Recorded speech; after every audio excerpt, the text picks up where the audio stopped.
obviously CM Punk, suffered a tough loss tonight.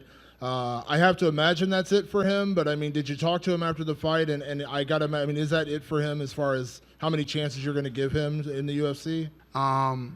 Yeah. No, it should be a wrap. The guy's 39 years old. I love the guy. He's the nicest guy in the world. We gave him 2 shots, and he had a lot of heart tonight in this fight. And yeah, I think you should call it a wrap. Question, I wonder if you had a medical update on him. I don't. I didn't know he was transported till she just said that. Okay. Yeah. Do you? You know how he is? No, we don't know yet. Okay. Hopefully he's okay.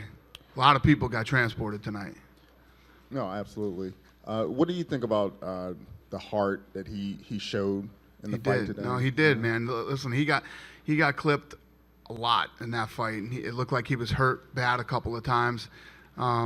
He stayed in there. He went for 3 rounds.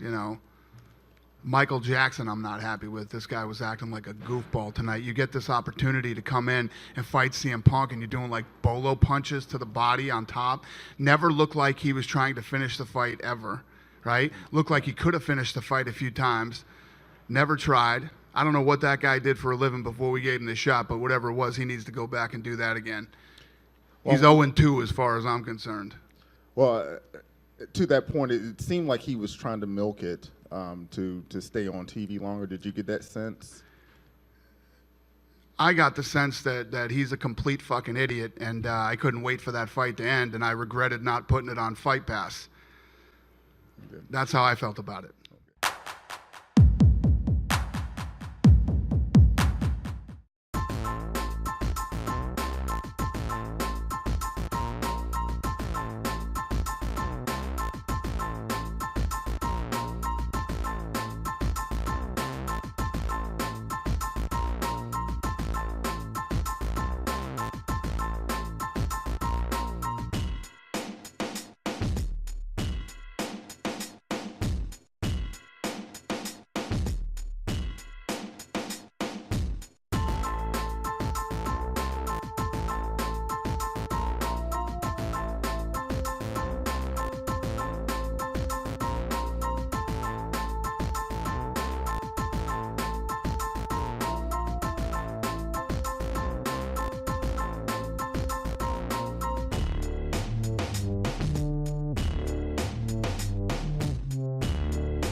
All right, so some breaking news for you now. It was rumored earlier this week. We can confirm at this time that the UFC flyweight champion, Demetrious Johnson, will next put his belt on the line against Henry Cejudo. That is the co-headliner, UFC 227 at Staples Center in Los Angeles, California on August 4th. Very exciting news here, and for Henry Cejudo, that first matchup, Joe, was sort of over before it started. He's been chomping at the bit to get another crack at DJ, and on the strength of a 2-fight winning streak, Cejudo's getting that shot. Well, he had the experience of getting to the top of the mountain, and not just the top of the mountain, the top of every mountain that's ever been around. That's the man. I mean, DJ is the man. In my opinion, he's the best that's ever done it. Yeah. I've never seen anybody with a more comprehensive skill set that's been able to take world-class fighters and make them look like they have no business in there with him.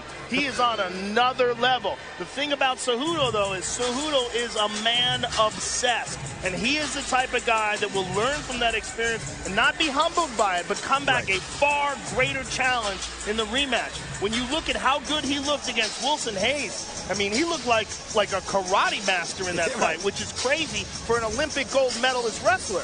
I mean, he's a real stud athlete and the kind of guy that becomes obsessed and will focus all of his life energy into getting better, and to the point where he feels like he can beat that man that's at the top of the mountain who he faced once before. The thing about Henry Cejudo this time around, he's been much more vocal. I want the champ, trying to get underneath his skin, trying to make this a more emotional match than it was the first time around. That's a big difference. Good luck with that, though. Yeah.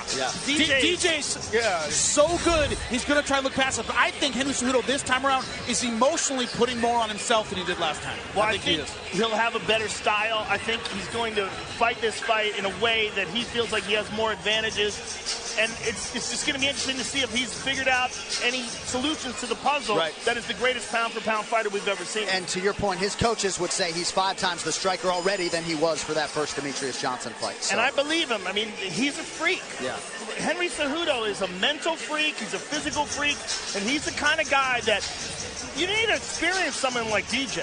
I mean, I think you could fight all the guys you want that are below him, and you think, well, hey, I'm a top contender. And then you get in there with Mighty Mouse, and you're like, Jesus Christ, what is happening here? I mean, he's so fast and so technical, and he knows so much about the sport, and he's so calm and collected in there, and he never gets tired. 2 X factors. Cejudo's faced him before, so at least he's seen it. He's been in there with him, and shoulder surgery recently for Demetrius Johnson. I'm sure he thinks he's all ready to go, but having that right before a fight can be tough. That's a big factor. Yeah. I hadn't heard you speak about Nick Newell and the decision to finally give him a shot. Why did you decide ultimately to do that? Well, Nick Newell came out and met with me too, and we met face to face, and you know, he told me how long he's been in the sport, who he trains with, what he's done, you know, and he's like, and if you don't believe in me and you don't think I'm good enough, then at least let me try the Contender Series. Yeah. So I said, fair enough. And it's not, the thing is with Nick Newell, it's like, I mean, how many of you honestly think that Nick Newell could fight in the UFC? Most of you? Do most of you think? Right. So most people think the guy's talented and he's beat some real guys, he trains with real guys. The big thing is, if anything ever happened to Nick Newell, okay? If Nick Newell fights in the UFC, the first thing they're going to say is, how could you let a guy with one arm fight in the UFC? You're an idiot. Me.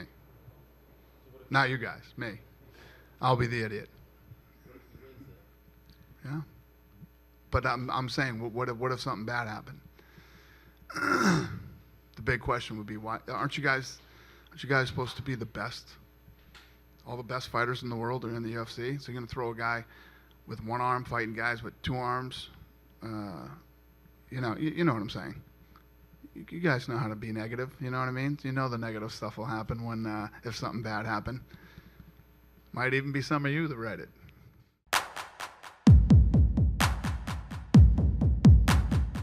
I feel like we saw an amazing fight, but I feel like I got screwed. Right. I feel like there's something missing here. Not that the decision couldn't possibly have gone to Robert Whittaker, but it's just like, that was the score. Like, no one gave Romero a 10-8. Right. That seems like that someone was fifth round doing wrong. is when you say what's a 10-8. Right. I'd show him the 5th round of that fight and go, yeah, that's a 10-8.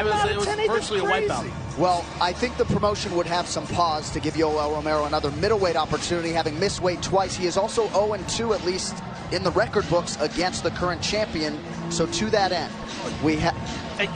Look, what you're saying about can he physically do it? Yes. It's the organization and us and Chicago and having faith that we're going to put you on that billboard and you're going to make it. Can he physically do it? Yes. But it's a big commitment by everybody else. But let's also point out that he didn't miss the weight. They stopped him in the middle of making the weight. The commission here in Illinois decided he was cutting too much weight. Would they have done that in Vegas? I bet they wouldn't have. I bet in Vegas they would have let him make that weight. He would have made it. He would have got on the scale.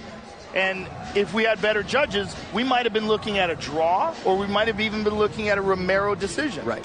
That's an important point, certainly, Who about knows? the weight. Absolutely. And A lot of questions. I think there's a lot of people in the public out there that probably thought Yoel Romero won that fight tonight. And I'm not going to get into the scoring particulars, but there's an argument for a damn 10-7 in one of those rounds. There is. Based upon the new language. There's absolutely an argument for a draw, and the audience clearly booed when that decision was announced.